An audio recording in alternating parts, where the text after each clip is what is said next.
ॐ जय जय जय नमोऽस्तु नमोऽस्तु नमोऽस्तु नमो रहन्ताणं नमो सिद्धाणं नमो ऐर्याणं नमो वज्रायाणं नमो लोये सवसां नमः समयसाराय स्वानुभूत्या चकास्ते चित्स्वभावाय भावाय सर्वभावान्तरच्छिदे वन्दे तु सर्वसिद्धे ध्रुवमचलमणोवमं गतिं पत्ते ओच्छामि समय पाहुण सुध केवली निज स्वरूप को परम रस जामे भरो अपार वंदो परमानंदमय समय सारय विकार। अध्यात्म प्रेमी कविवर पंडित श्री बनारसी दास जी द्वारा रचित समयसार नाटक ग्रंथ में चौथा नंबर में पुण्य पाप एकत्व द्वार एमां 3 नंबरनो छंद આપણે બધાએ તૈયાર કરવાનો છે। પાઠ કરીશું આપણે।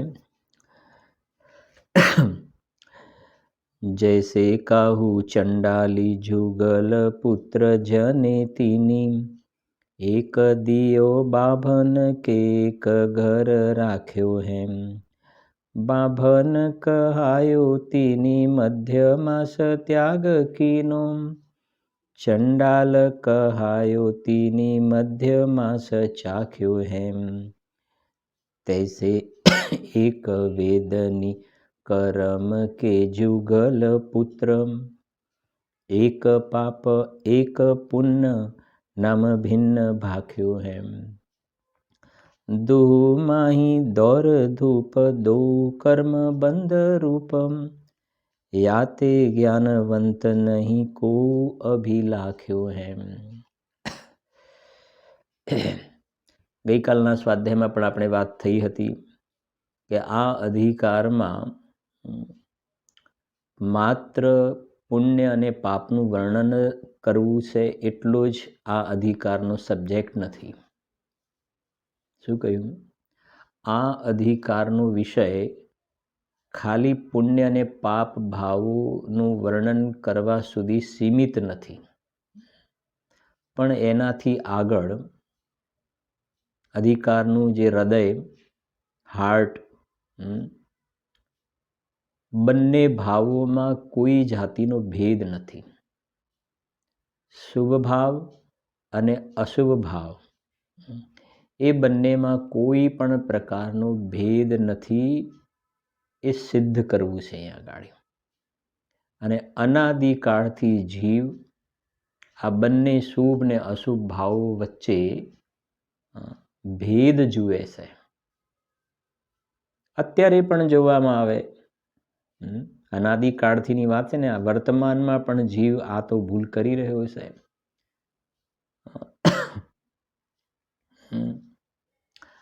નથી કહેતા ભાઈ લોકડાઉનમાં આખો દિવસ બહુ જ સ્વાધ્યાય ચર્ચા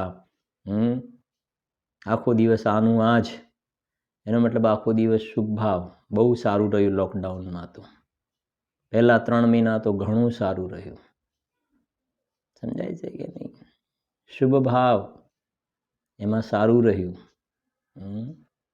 વાત સમજાય છે કે નહીં થોડાક અંદરમાં જઈએ विचार करिए त्यारे ख्याल आवे छे के अशुभ भाव अने शुभ भाव में आ जीव ने शुभ भाव सारो लागे छे अशुभ भाव खराब लागे छे। अहींया ए सिद्ध करवुं छे के जेम अशुभ भाव खराब छे एम शुभ भाव पण खराब छे અને બંનેમાં જે ભેદ જોવે છે કે અશુભ બુરુ અને શુભ ભાવ ભલો આવો જે ભલા બુરાનો ભેદ જોવે છે તો એનું નામ મિથ્યાત્વ છે એ અજ્ઞાન છે। બહુ જ એક આપણે લોજિકથી એક વાત સમજીશું। પૂજ્ય ગુરુદેવ શ્રીના આપણે વચ્ચે આધાર પણ લઈશું પ્રવચનોના। જો એમાં વાંચીએ છીએ જે આજે આપણે 3 નંબરનો છંદ તૈયાર પણ કરવાનો છે ને આજે આપણા સ્વાધ્યાયનો વિષય પણ છે। શું કહે છે જુઓ जैसे काहू चंडाली जुगल पुत्र जनेतीनी। જે ચંડાલી છે લખ્યું છે ને ચંડાળની, તો એ ચંડાળની છે એને જુગલ પુત્ર જનેતીની. એ જે ચાંડાળ સ્ત્રી છે એને યુગલ પુત્રને જન્મ આપ્યો, જોડિયા બાળકને જન્મ આપ્યો. કોને? કે ચંડાળનીએ. જૈસે કાહુ ચંડાલી જુગલ પુત્ર જનેતીની. એ ચંડાળનીએ જોડિયા બાળકને જન્મ આપ્યો. હવે થયું શું એમાં? એક દિયો બાભન કે એક ઘર રાખ્યો હે. એ બે જોડિયા બાળકને જન્મ આપ્યો. એમાંથી એક દિયો બાભન કે એક ઘર, એમાંથી એક દીકરો જે છે એ બ્રાહ્મણના ઘરે ઉછર્યો અને બીજો જે છે પોતાના ઘરે ઉછર્યો. એક દિયો બાભન કે એક ઘર રાખ્યો હે. એક બ્રાહ્મણના ત્યાં ઉછર્યો અને બીજો પોતાના ત્યાં મોટો થયો. તો થયું શું? હવે સાંભળજો. બાભન કહાયો તીની મધ્યમાસ ત્યાગ કીનો. જે બ્રાહ્મણના ઘરે ઉછર્યો ને એને મધ માંસ લખ્યું ને, મધ્ય દારૂ માંસ. બ્રાહ્મણના ઘરે જે દીકરો ઉછર્યો છે કોનો? ચંડાળનો દીકરો. ચંડાળનો દીકરો છે પણ એ બ્રાહ્મણના ત્યાં ઉછર્યો છે, તો એને માંસાહારનો ત્યાગ છે, દારૂનો ત્યાગ છે. દારૂ નથી પીતો, માંસ નથી ખાતો, જુગાર નથી રમતો.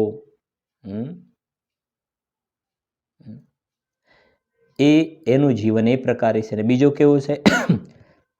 ચંડાલ કહાયો તીની મધ્ય માંસ ચાખ્યો હે. અને જે ચંડાળના ઘરે ઉછર્યો ને, જે ચંડાળ કહેવાય ત્યાં ઉછર્યો ને, એ તો કહે છે રોજ મદિરા પીવે છે, માંસાહારનું સેવન કરે છે. એટલે કહે છે ને મધ્ય માંસ ચાખ્યો હે. એ તો રોજ મદિરા અને માંસનું સેવન કરે છે, જે ચંડાળના ઘરે ઉછર્યો. અને બ્રાહ્મણના ઘરે ઉછર્યો એને માંસ કેવું વળીને દારૂ કેવો, એવા પ્રકારનું જીવન છે. આ દ્રષ્ટાંત થયું. બરાબર છે કે નહીં? અને આપણે જોઈશું અમરચંદ્ર આચાર્ય દેવે આ વાત શ્લોકમાં લખેલી છે, શ્લોકની અંદર. અને નીચે જરા શ્લોક વાંચી લો એટલે તમને જો ખ્યાલ આવશે. નીચે શ્લોક છે, પછી આપણે વાંચીશું પણ ખરા ફરીથી એને. એકો દૂરાત્યજતિ મદિરામ બ્રાહ્મણત્વાભિમાનામ અન્ય શૂદ્ર સ્વયમહમિતિ સ્નાતિ નિત્યમ તએવ. સમજી ગયા ને? પહેલું તો એકો દૂરાત્યજતિ મદિરામ. એક તો મદિરાને દૂરથી છોડે છે. કોણ? બ્રાહ્મણત્વ અભિમાના. હું બ્રાહ્મણ છું એવું અભિમાન કરે છે. ઉછર્યો દીકરો કોનો છે? ચંડાળનો. પણ હું બ્રાહ્મણ છું એવું જે અભિમાન કરે છે ને, એ કહે છે દૂરાત્યજતિ મદિરામ. દૂરથી મદિરાને છોડે છે, માંસને દૂરથી છોડે છે. અને નીચે બીજી અન્ય શૂદ્ર, જે ચંડાળના ઘરે અન્ય શૂદ્ર સ્વયમહમિતિ સ્નાતિ નિત્યમ તએવ. અને એ ચંડાળના ઘરે ઉછર્યો છે ને, એ તો લખે છે સ્નાતિ નિત્યમ તએવ. નિત્ય મદિરાથી સ્નાન કરે છે. એ લખ્યું છે. હા, એમ માને છે કે હું તો ચંડાળ છું, અને એમ માનીને એ રીતે રહે છે. અને પેલો માને છે હું બ્રાહ્મણ છું, તો એ મદિરાને સેવન નથી કરતો, દારૂનું સેવન નથી કરતો, માંસનું સેવન નથી કરતો. પછી શું કહે છે? દ્વાવ પેતો યુગપદ ઉદરાર નિર્ગતો શુદ્રિકાયામ. વાસ્તવમાં જોવામાં આવે તો બંનેને જન્મ આપનાર કોણ છે? તો જન્મ આપનાર તો ચંડાળની છે. જન્મ તો ચંડાળની આપ્યું છે બંનેને. શૂદ્રો સાક્ષાત અપી ચરતો જાતિ ભેદ ભ્રમેણ. બંને વાસ્તવમાં તો એક જ જાતિના છે, છતાં પણ એકને એમ છે કે હું શુદ્ર છું ને બીજાને એમ છે હું બ્રાહ્મણ છું. વાસ્તવમાં જોવામાં આવે તો બંને ચંડાળ જાતિ છે, બંનેની જાતિ એક જ છે, પણ ભ્રમ થઈ ગયો છે એટલા કારણે અલગ સમજે છે. હવે તમે જોશો ને, પછી આપણે વાંચીશું સમયસાર કલશની અંદર પણ હજુ હવે મોટા રૂપથી જોયું. અહીંયા તમે જોશો તો ખાલી આ દ્રષ્ટાંત જ લખ્યું છે અમરચંદ્રાચાર્ય શ્લોકમાં. તો કોઈ શાસ્ત્રની શબ્દ મૂક્યો નથી એવો. પુણ્ય પાપ શુભ અશુભ એવું કાંઈ નથી લખ્યું, ખાલી આટલું મૂક્યું છે. હવે જોઈએ બનારસીદાસજીએ, સાંભળજો. હવે આપણી જે પહેલી 4 લાઈન જોઈ ને, પહેલી 4 લાઈન એ અમરચંદ્ર આચાર્યદેવ જે લખ્યું છે ને એ 4 લાઈન છે, બરાબર. જો જૈસે કાહુ ચંડાલીમ જુગલ પુત્ર જનેતીની એક દિયો બાંભન કે એક ઘર રાખ્યો હેમ. બાંભન કહાયો તીની મધ્યમાસ ત્યાગ કીનો ચંડાલ કહાયો તીની મધ્યમાસ ચાખ્યો હેમ. આ થઈ ગયો. હવે જુઓ, સાંભળજો. તૈસે એક વેદની કરમ કે જુગલ પુત્ર. સમજી ગયા ને? વેદનીય કર્મના 2 દીકરા. વેદનીય કર્મના 2 દીકરા કયા? તૈસે એક વેદની કરમ કે જુગલ પુત્ર એક પાપમ એક પુણ્યમ નામ ભિન્ન ભાખ્યો હે. વેદની કર્મના 2 દીકરા, એમાં એકનું નામ પાપ અને બીજાનું નામ છે પુણ્ય. વેદનીયના 2 ભાગ કે છે ને, સાતા વેદનીય, અસાતા વેદનીય. સાતા વેદનીય પુણ્ય પ્રકૃતિમાં છે, અસાતા વેદનીય પાપ પ્રકૃતિમાં છે. તો વેદનીય કર્મમાં સાતા વેદનીય અને અસાતા વેદનીય બંને શું લખ્યું છે? કરમ કે જુગલ પુત્ર. જેમ ત્યાં ચંડાળના 2 દીકરા છે, એમ સાતા અને અસાતા એ બંને કર્મના દીકરા છે, ધર્મનો એકેય દીકરો નથી. આ સમજાય છે કે નહીં? પર્યાયમાં સમ્યક દર્શનની પ્રાપ્તિ થવી, મોક્ષ માર્ગની પ્રાપ્તિ થવી, પર્યાયની અંદર પ્રચુર આનંદ, મુનિ દશા, અરહંત દશા, સિદ્ધ દશા, એ ધર્મના દીકરા છે. એ ધર્મની જાત છે, ધર્મના દીકરા છે. સાતા અને અસાતા બંને કર્મના સંતાન છે, પણ અજ્ઞાની જીવને આ પાપ અને પુણ્ય લખ્યું ને, પાપ એક પુણ્ય નામ ભિન્ન ભાખ્યો હે. જેમ ત્યાં એકને ચંડાળ કહ્યો ને એકને બ્રાહ્મણ કહ્યો. ચંડાળ ને બ્રાહ્મણ સમજે છે? બંનેની ચંડાળની અને બ્રાહ્મણની બંનેની બહારની પ્રવૃત્તિ જોઈને, સમજો, બહારની પ્રવૃત્તિ જોઈને એમ લાગે કે જાણે બંનેમાં ફેર છે. પ્રવૃત્તિ જોઈને એમ લાગે કે બંનેમાં ડિફરન્સ છે. પણ ખરેખર જોવામાં આવે તો જેમ આ મદિરાથી સ્નાન કરવા વાળો જેમ ચંડાળનો દીકરો છે, એમ મદિરાને દૂરથી છોડવા વાળો પણ, માંસને દૂરથી છોડવા વાળો પણ ચંડાળનો જ દીકરો છે. બહારથી એમની ચર્યા ઉપરથી જાતિ ભેદમાં જાણે જાતિ બંનેની અલગ હોય એવું લાગે છે, પણ ખરેખર જઈને જોવામાં આવે ને તો બંનેની જાતિ એક છે. એવી રીતે સમજો, આ વેદની કર્મના બે દીકરા, પાપનો ઉદય ને પુણ્યનો ઉદય. સમજાય છે કે નહીં? નરક અને સ્વર્ગ, સીધી વાત કરીએ તો બેમાં ફરક લાગે કે ના લાગે? નરકની અંદર ભયંકર પ્રતિકૂળ સંયોગ, દેવ લોકોને બધી અનુકૂળ સામગ્રી, બેમાં ફરક ખરો કે નહીં? બેમાંથી કઈ ગતિ મળે તો સારું? સમજાય છે કે નહીં?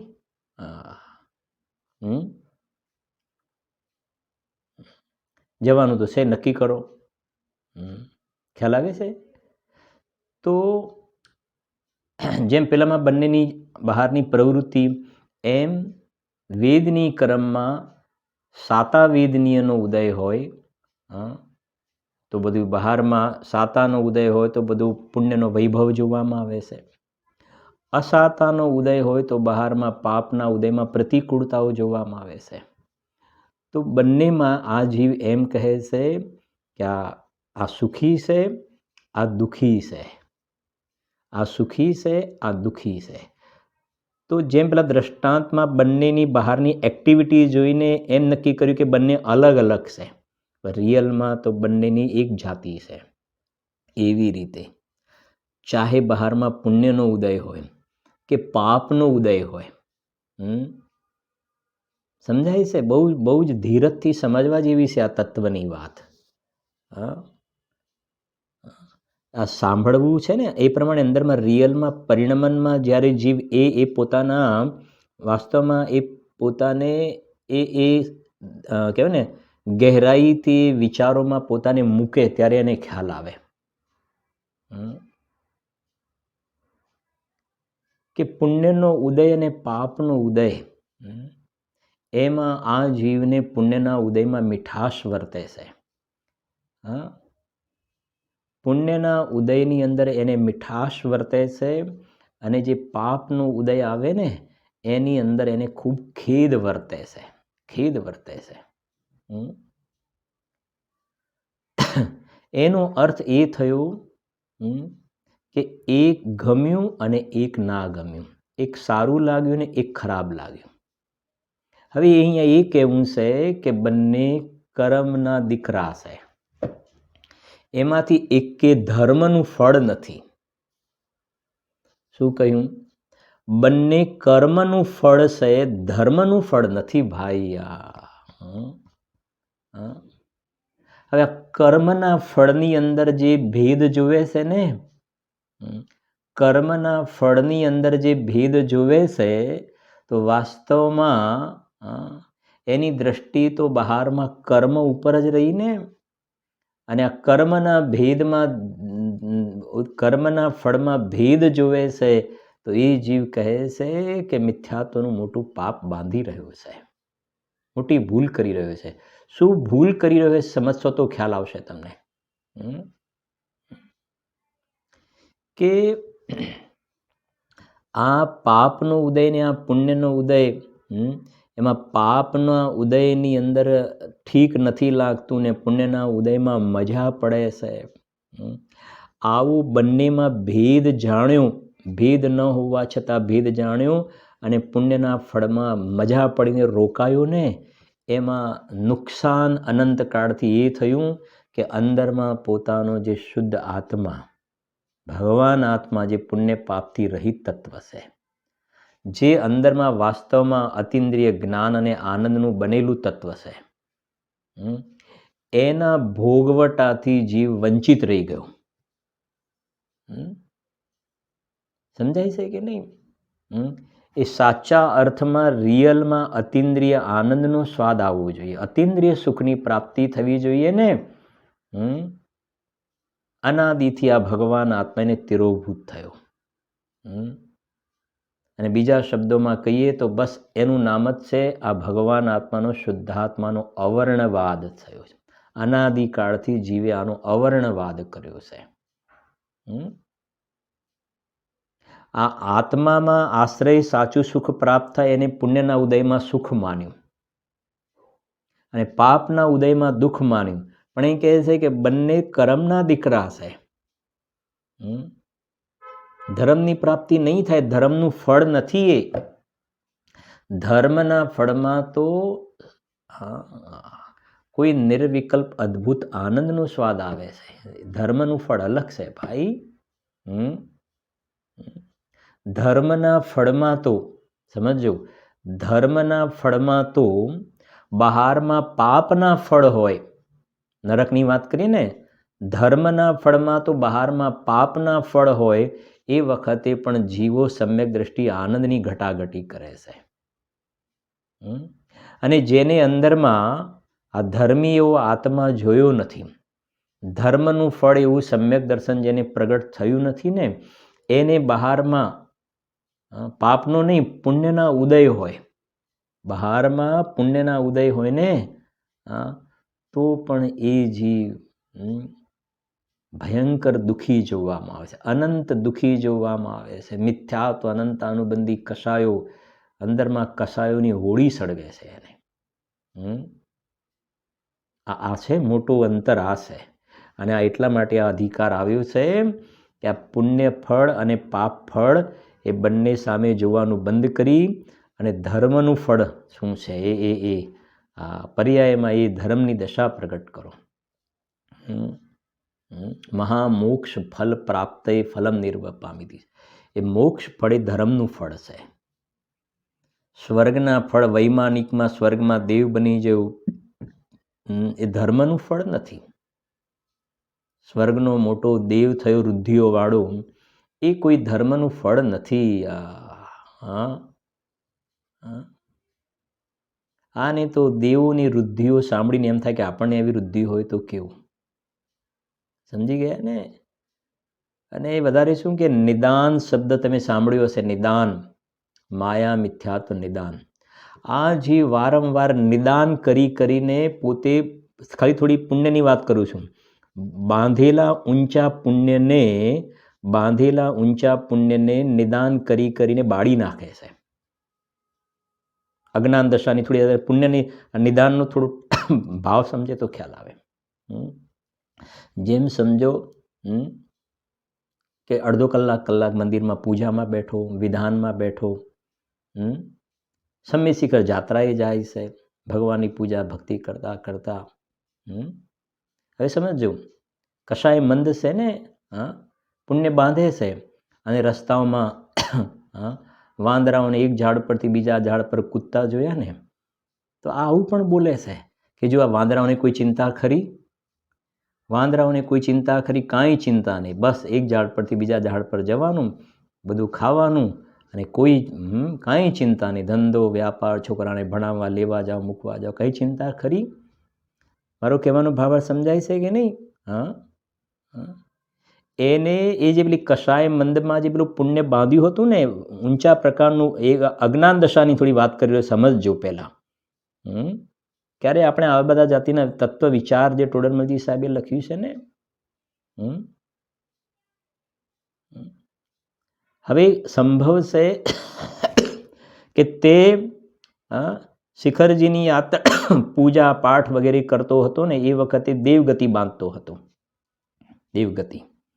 અને પાછો પેલા વાંદરાનો વિચાર આવ્યો ને તો ત્રિયંચ ગતિનું એ સમજાય છે કે ને, બાંધેલું પુણ્ય નિદાન કરે છે ને, તો બાંધેલું પુણ્ય તે જાતે જ ઓછું કરી નાખ્યું.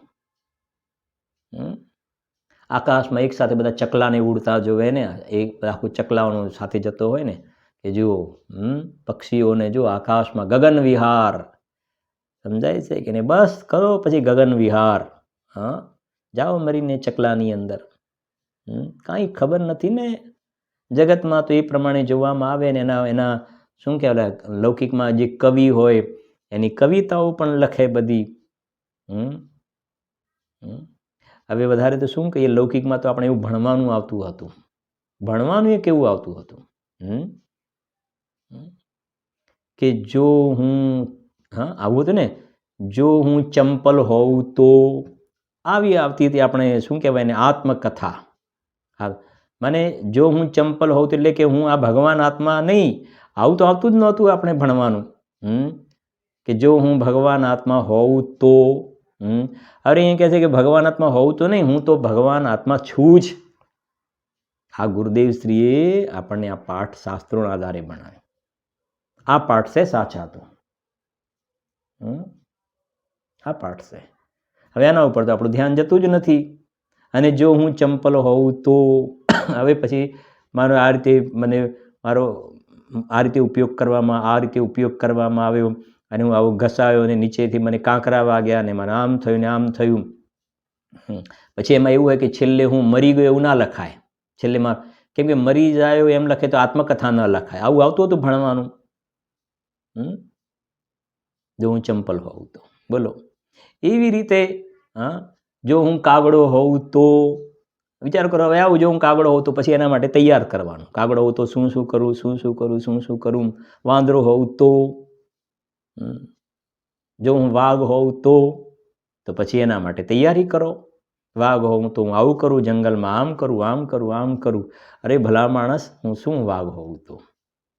આવું થોડુંક આ બધું વાંચીએ, સાંભળીએ, વિચાર કરીએ છીએ ત્યારે ખ્યાલ આવે છે કે આ જીવ ભણવા માટે જાય, ડોનેશન આપે, સારી સ્કૂલ કહેવાય, ફલાણું કહેવાય, ઢીકણું કહેવાય, અને ભણવાનું શું ત્યાં આગળ? ખોટું ઊંધું ભણવાનું. એના માટે કેટલા કલાકો, અને પાઠશાળામાં અઠવાડિયામાં 2 દિવસ કે 1 દિવસ કે 2 દિવસ, અને એ પણ કેટલી તમને બધી ફેસિલિટી આપવામાં આવે ત્યારે. આ સ્થિતિ છે ને.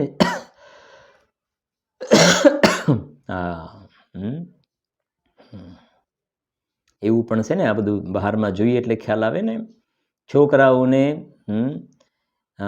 આ તો આપણા વખતે હતું, હવે અત્યારે પાછું નવું આવી બધી જે આત્મકથા લખવાની આવતી હતી. હવે તો એવું આવી ગયું છે કે જો હું કીડી હોઉં તો એમ નહીં, તમારે જાતે જ આ છે ને એને કીડીનું કોસ્ચ્યુમ લાવીને એને આખું પહેરવાનું અને ડ્રામા કરવાનો. સમજાય છે કે નહીં? હાથીનો ડ્રામા કરવાનો, તો હાથીનું કોસ્ચ્યુમ પહેરવાનું, પછી ડ્રામા કરવાનો. સમજાય છે કે નહીં? વિચાર કરો. પછી હેલિકોપ્ટરનું આખું સોંગ પહેર, હેલિકોપ્ટર બનવાનું. અમારા નિધિના સસરા છે ને મુંબઈ, એ તો ઘણીવાર કહે પણ ખરા, અરે માણસ આમ લૌકિક દ્રષ્ટિએ માણસને મનુષ્યને કમસે કમ મનુષ્ય રહેવા દો ને.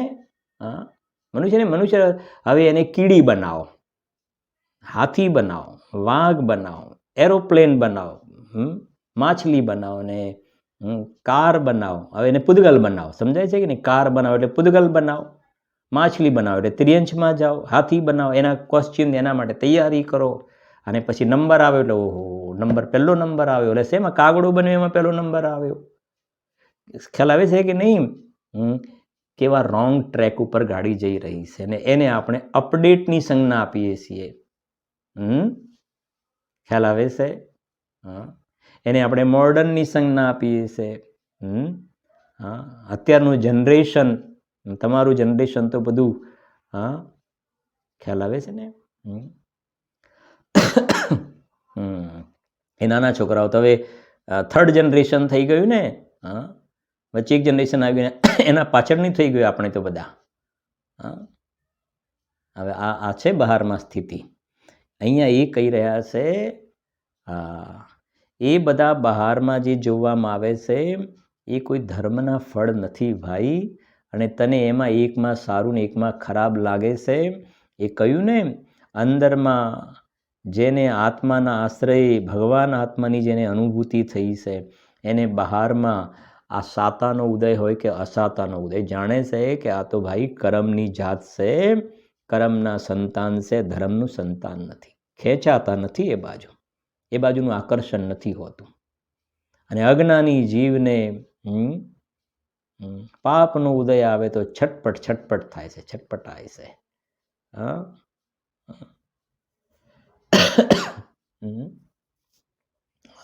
કહ્યું હતું ને હમણાં વચ્ચે, પાપનો ઉદય આવે તો અજ્ઞાનીને ક્યાંય ગમે નહીં, કોઈ જગ્યાએ ના ગમે પાપના ઉદયમાં. અને પુણ્યનો ઉદય આવે ને તો કોઈને ગણે નહીં. પુણ્યના ઉદયમાં કોઈને ગણે નહીં અને પાપના ઉદયમાં કશે ગમે નહીં. આ અજ્ઞાનીની જીવનશૈલી, અજ્ઞાનીની વિચારધારા. સમ્યક દ્રષ્ટિ જ્ઞાની ધર્માત્માને પાપના ઉદય હોય કે પુણ્યના ઉદય હોય. શ્રેણીક રાજા, ચાહે રાજાનું સિંહાસન હોય કે ચાહે નરકની સ્થિતિ હોય, એ કહે છે કે અમને તો બસ અમને અમારા આત્માના આશ્રય જ્યાં ધર્મની દશા પ્રગટ થઈ છે, બસ અમને તો અમારો આત્મા વહાલો છે કે જેના આશ્રય અમને પર્યાયમાં આનંદ વેદાય છે, જેના અવલંબન લેવાથી અમને પર્યાયમાં આનંદ, શાંતિ, વિતરાગતા વેદાય છે ને, અમને તો અમારો ભગવાન આત્મા વહાલો છે, અમને અમારો શુદ્ધાત્મા, બાકી આ કર્મના ફળ અમને વહાલા નથી. આ અધિકારમાં ખાસ આ પાકું કરવાનું છે. જેમ કરતા કર્મ અધિકારની અંદર આ બાઈ રોટલી બનાવે ને કુંભાર બહારના કામો છોડો, બધી ઝંઝટ, કાંઈ નથી ચાલતું પરમાં. કેટલા બધા ખુલાસા થઈ ગયા કરતા કર્મની અંદર. એવી રીતે આ ગુરુદેવસિંહના 2 બોલ પ્રસિદ્ધ છે, પરદ્રવ્યનું કર્તૃત્વ અને પુણ્યનો પક્ષ. આ 2 વાત જીવને અટકાવે છે. શું કહ્યું? પરદ્રવ્યનું કર્તૃત્વ, એ કરતા કર્મ અધિકારમાં આવી ગયું. હું પરને હું બધા બહારના કામ કરું છું, હું કરું છું. વાત સમજાય છે કે નહીં? હા, અરે પાપના ઉદય આવે એ વખતે જાતે પોતે કપડાં પણ નથી પહેરી શકતો. જે અત્યારે શૂટેડ બુટેડ ફિટિંગ આ તે પાછા કપડાં પહેર્યાની પર પાછો પટ્ટો બાંધો, બેલ્ટ, ખ્યાલ આવે છે? એની અંદર 8-8, 10-10 પ્રકારના બંધાયેલો નથી, તું આમે કર્મોથી બંધાયેલો, પાછું બીજું ઉપર પટ્ટા બાંધે. વાત સમજાય છે કે નહીં? અને એ જ પાપના ઉદય આવે ત્યારે જાતે પોતે વસ્ત્ર પણ ન પહેરી શકે અને તું કરતા પણ અભિમાન લઈને ફરે છે. પાપ બાંધી રહ્યું છે મોટું. એક પરદ્રવ્યનું કર્તૃત્વ અને બીજા નંબરમાં છે પુણ્યનો પક્ષ. વાત સમજે? પુણ્યનો પક્ષ, આ શબ્દ કેટલી વજનવાળી. પુણ્ય હોવું, ઉદય હોવો, પુણ્યનો એ અલગ વાત છે, પણ એનો પક્ષ, એનો મતલબ પાપના ઉદય અને પુણ્યના ઉદયમાં, પાપના ફળ અને પુણ્યના ફળમાં ભેદ જોવો. એ ભેદ જોયો ને ગડબડ કરી નાખી. તે એ કહે છે, જુઓ, 4 લાઈન પહેલા વાંચીશું. જુઓ, જૈસે કાહુ ચંડાલી જુગલ પુત્ર જને તીની, એક દિયો બાંભન કે એક ઘર રાખ્યો હેમ. બાંભન કહાયો તીની મધ્યમાસ ત્યાગ કીનો, ચંડાલ કહાયો તીની મધ્યમાસ ચાખ્યો હેમ. તૈસે એક વેદની, હવે સાંભળજો, તૈસે એક વેદની કરમ કે જુગલ પુત્ર. કરમના 2 દીકરા છે, એક પાપ એક પુણ્ય નામ ભિન્ન ભાખ્યો હે. એક પાપ અને એક પુણ્ય, બસ એના નામ ભિન્ન ભાખ્યો હે. આ તમે શું કહે ને, આ ગાડીઓ હોય છે ને, કાર, એ ગાડીઓના નથી હોતા પેલા કાચ, તો એક કાચ બનાવવા વાળાની પણ ફેક્ટરી તો હશે કે નહીં હોય? હશે ને, બનાવવા વાળા, એની બોડી બનાવવા વાળા હશે કે નહીં હોય? તો ક્યારેક તો એવા જ કાચ બનાવવાની કંપનીનો માલિક થયો, પુણ્યના ઉદયમાં એનો માલિક થયો કે બધી ગાડીઓના કાચ અમારા ત્યાંથી જાય છે. અને ક્યારેક પાપના ઉદયમાં એવી સ્થિતિ બની કે જે ક્રોસ રોડ જે છે, 4 રસ્તા છે ને, ત્યાં એક ગાભું કપડું લઈને ઊભો રહે અને જેટલી ગાડીઓ ત્યાં આવે ને એના કાચ લૂછે ત્યાં. કોણ? સમજાય છે કે નહીં?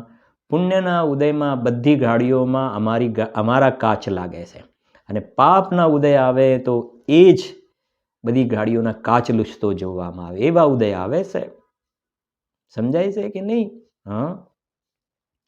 પુણ્યનો ઉદય હોય તો અમારા ઘરની અંદર 3 ઘાટી કામ કરે છે, 3 કામવાળા છે અમારા ઘરમાં, કામ કરવા વાળા. ખ્યાલ આવે છે કે નહીં? પાપનો ઉદય આવે ને તો 3 ઘરનું કામ કરવા જવું પડે ઘાટી બનીને. અત્યારે પુણ્યના ઉદયમાં ઘરમાં 3 કે 4 કામવાળા કામ કરે છે ને, છે પુણ્યનો ઉદય,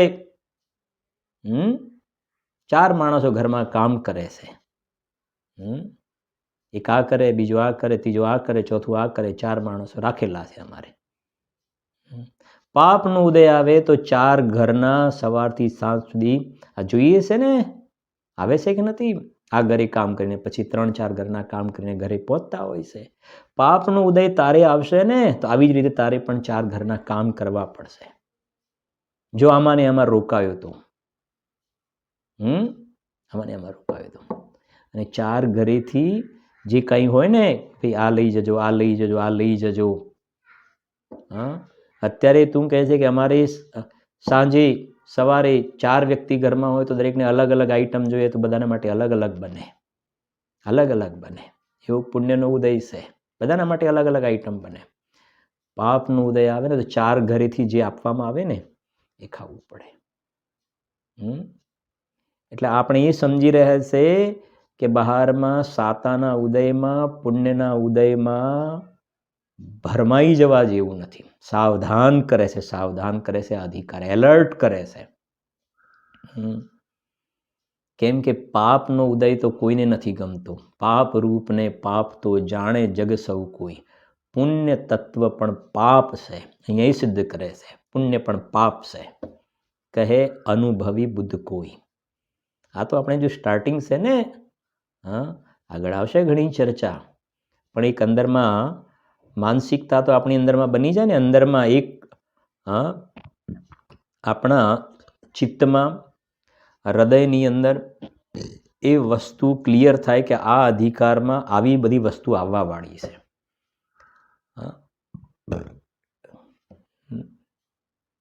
વિચારવું એક એક વસ્તુનો વિચાર કરવો જોઈએ.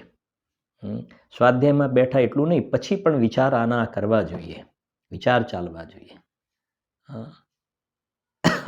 સ્વાધ્યાય પૂરું થયા પછી તરત જ જેમ પેલા હોય ને, પેલા લાઇટ નથી, પેલો લેમ્પ હોય અને પેલો પ્લગ ભરાવે અને લાઇટ આવતી હોય અને પેલો આમ ખેંચી કાઢે લાઇટ બંધ. સ્વાધ્યાય પૂરો થયો એટલે વાત પૂરી થઈ ગઈ. એવું ન હોવું જોઈએ. એવો ખોખલો સ્વાધ્યાયનો મતલબ નથી. જો પછી આપણે એટલું કહીને રોકાય, જુઓ તો ખરા શાસ્ત્રોમાં કેટલું કહ્યું છે, શાસ્ત્રમાં કેટલું કહ્યું છે, શાસ્ત્રમાં કેટલું કહ્યું, પણ ખબર નહીં આ જીવ સુધરતો જ નથી. મને પોતાને જ કહે શાસ્ત્રોમાં કેટલું કહ્યું છે, ગુરુદેવે કેટલું કહ્યું છે, આચાર્યોએ કેટલું કહ્યું છે, ખબર નહીં આ જીવ સુધરતો જ નથી, સુધરવા માગતો જ નથી. તો કોણ સુધારશે તને? જાતે તું તારા ઉપાદાનને તૈયાર નહીં કરે, તું સ્વયં પોતે નિર્ણય ઉપર નહીં આવે, તારો પોતાનો અંદરમાં જ્યાં આવી રીતે કોન્ફિડન્સ નહીં બને ને કે આ જ વાત રિયલ ટ્રુથ છે, તો પછી કહેવત છે ને, જણનારીમાં જોર ન હોય તો સુયાણી શું કરે. બાકી તો ભગવાનના સમવશરણમાં જઈને પણ તું અનંતવાર પાછો આવ્યો છે ને, બસ એ 4 ગતિના દંડા ઊભા છે તારા માટે. તો પછી કેટલી સરસ વાત લઈ. તૈસે એક વેદની કર્મ કે જુગલ પુત્ર, એક પાપ એક પુણ્ય, નામ ભિન્ન ભાખ્યો હે. આવું છે.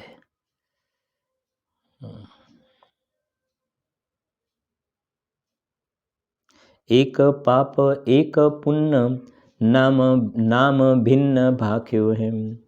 હવે સ્પષ્ટ કરે છે, સાંભળજો. બનારસી દાસજી કેટલી સરસ લીટી લઈ. દુહુ માહી દોર ધૂપ, આ બંને કેમ સમાન છે?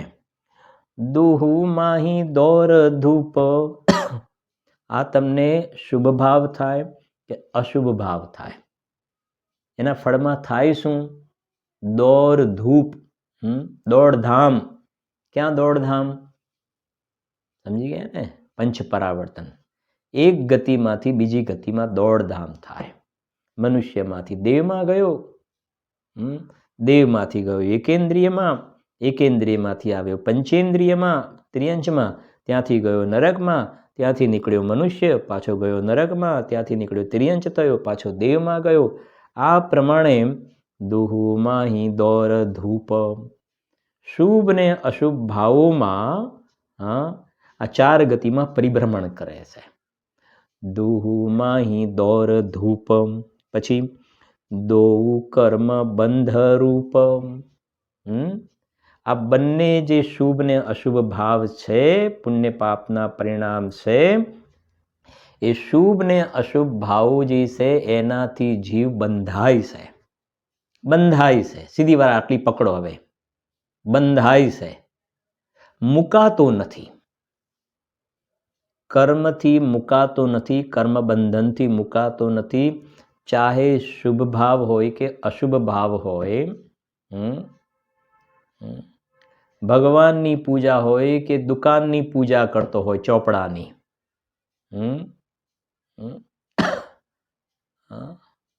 ગ્રાહકને સમજાવતો હોય કે જીનવાણી સમજતો હોય.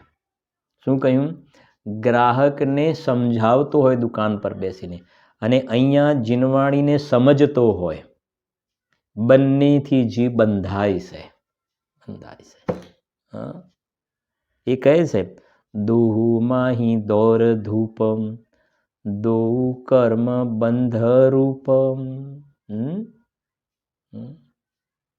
જીવને પ્રશ્ન થાય ને કે ભાઈ ગ્રાહકને સમજાવવાના ભાવમાં બંધાય, શાસ્ત્ર સાંભળીએ એ ભાવમાં પણ સમજીએ એમાંય બંધાય. તો અમારે હવે કરવું શું? હવે એ તો કહી રહ્યા છીએ, આ તો અનંતવાર કર્યું.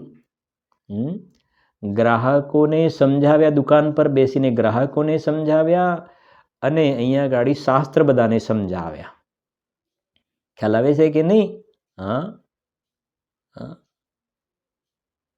ને લૌકિકમાં એજ્યુકેશનમાં લાઈન હોય ને ભણાવવાની, તો સ્કૂલમાં છોકરાઓને સમજાવ્યા, અને અહીંયા ધર્મના ક્ષેત્રમાં ધર્મની વાતો સમજાવી. પણ જેમ સ્કૂલની અંદર છોકરાઓને સમજાવવાનો ભાવ એ પાપ ભાવ છે, લૌકિક ભણતર છે ને, એ પાપ ભાવ છે, અશુભ ભાવ છે. અને આ ધર્મનું સમજાવવાનો ભાવ એ શુભ ભાવ છે. બંનેથી જીવ બંધાય છે. તો મારે શું કરવું? એ કહે છે કંઈક બાકી રહી જાય છે જે અનંતકાળથી નથી કર્યું. આગળ આવી રહી છે વાત, આવી રહી છે, બતાવીએ છીએ કે મારે હવે જવું ક્યાં? પછી કંઈ રહે છે બાકી? આવશે આગળ. આવો પ્રશ્ન પણ કર્યો છે શિષ્યએ કે તમે અશુભનો નિષેધ કરો, બરાબર છે, પણ શુભનો તમે નિષેધ કરો છો તો પછી મુનિરાજ માટે પ્રશ્ન ઉઠાવ્યો છે કે પછી મુનિરાજને તો અશરણ થઈ જશે, મુનિરાજને કંઈ શરણ નહીં રહે. સરસ જવાબ આપ્યો છે આચાર્ય ભગવંતોએ. સાંભળજો. દુહુ માહી દોર ધૂપમ, દોઉ કર્મ બંધ રૂપમ. યાતે જ્ઞાનવંત નહીં કો અભિલાખ્યો હેમ. થઈ ગયું ને? યાતે જ્ઞાનવંત, જ્ઞાનવંત એટલે સમ્યક દ્રષ્ટિ જ્ઞાની. ખાલી શાસ્ત્રનું જ્ઞાન હોય એવું નહીં, શાસ્ત્ર સંબંધી જાણકારી નહીં. જેને સમ્યક જ્ઞાન છે, આત્મજ્ઞાન છે. શાસ્ત્ર જ્ઞાન અલગ છે, આત્મજ્ઞાન અલગ છે. તો એ કહે છે કે જેને આત્મજ્ઞાન થયું છે, અંદરમાં જેને પુણ્ય પાપથી રહિત એવો જે પોતાનો જ્ઞાયક ભાવના જેને દર્શન કર્યા છે. જ્ઞાનવંતનો અર્થ આ થાય છે. જ્ઞાનવંતનો અર્થ અંદરમાં પોતાનો પરમ પવિત્ર એવો શુદ્ધાત્મા જેને જોયો છે, શુભ ને અશુભ ભાવ વગરનો જોયો છે. એ કહે છે કે અમે એના શરણમાં ગયા ને જે આનંદ વેદાય છે, આનંદ વેદાય છે. તો પછી એની સામે આ બહારમાં જે સામગ્રી મળી છે ને, એ કાંઈ નથી. એ તો પુણ્યના ફળ છે. ન અમને શુભ ભાવમાં રસ છે, એ શુભ ભાવથી પુણ્ય પ્રકૃતિ બંધાઈ એમાં રસ છે, અને પુણ્ય પ્રકૃતિના જે ફળ આવ્યા એમાંય અમને રસ નથી. કેમ? કેમ કે સમ્યક દ્રષ્ટિ કહે છે કે અમે અમારો ચૈતન્ય વૈભવ જોયો છે ને, અને એનો આશ્રય લેવાથી પર્યાયમાં જે આનંદની ઘટાઘટી થાય છે, પર્યાયમાં જે નિરાકુળતા વેદાય છે ને, એટલે અમને સહેજ પેલું નથી ગમતું. સહેજ નથી ગમતું. ભરતજી ઘર મેં હી વૈરાગી. 6 ખંડનો વૈભવ કાગડાની વિષ્ટા સમાન કેમ લાગે છે? કેમ કે એમને આત્માના આશ્રય ધર્મનું ફળ પ્રગટ થયું છે, સમ્યક દર્શન પ્રગટ થયું છે ને. એક બાજુ પુણ્યના ફળમાં 3 લોકનું સામ્રાજ્ય મળતું હોય, શાસ્ત્રમાં પાઠ છે ને.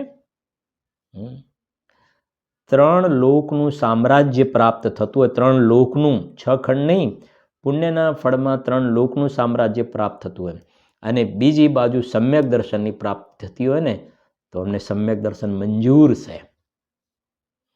પેલું પુણ્યનું ફળ 3 લોકનું સામ્રાજ્ય મળે ને, એ ન જોઈએ, અને પરદ્રવ્ય છે. અને સમ્યક દર્શન જે છે આત્માના આશ્રય પ્રગટેલું ફળ છે.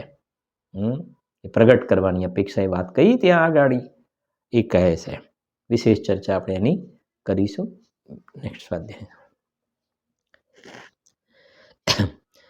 निज निधि निज में बताई, यह अनंत उपकार है, उसके लिए जिन वाणी माँ को वंदना शत बार है, वंदना शत बार है.